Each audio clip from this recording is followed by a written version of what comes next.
The Little Prince by Antoine de Saint-Exupéry.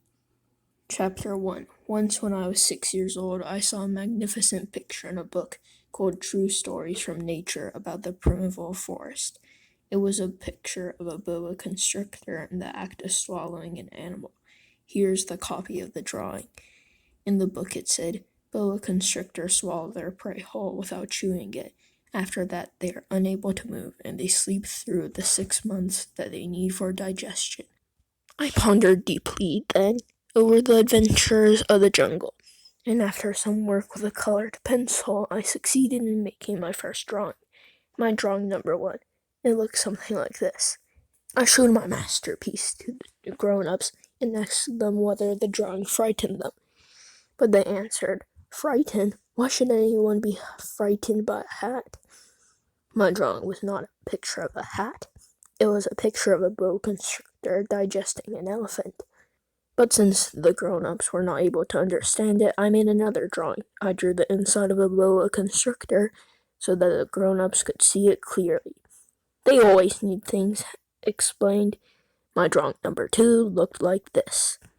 The grown-ups' response this time was to advise me to lay aside my drawings of boa constrictors, whether from the inside or the outside, and devote myself instead to geography, history, arithmetic, and grammar. That is why, at age 6, I gave up what might have been a magnificent career as a painter. I had been disheartened by the failure of my drawing number 1 and my drawing number 2. Grown-ups never understand anything by themselves, and it is tiresome for children to be always and forever explaining things to them. So then I chose another profession, and I learned to pilot airplanes.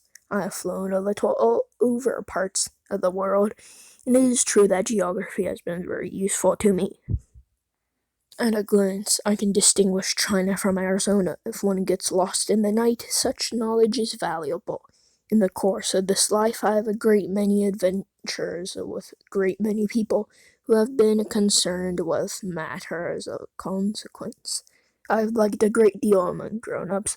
I have seen them intimately close at hand, and that has much improved my opinion of them. Whenever I met one of them who seemed to me at all clear-sighted, I tried my experiment of showing him in my drawing number 1, which I have always kept. I would try to find out if this person was of true understanding. But whoever it was, he or she would always say, "That is a hat." Then I would never talk to that person about boa constrictors or primeval forests or stars.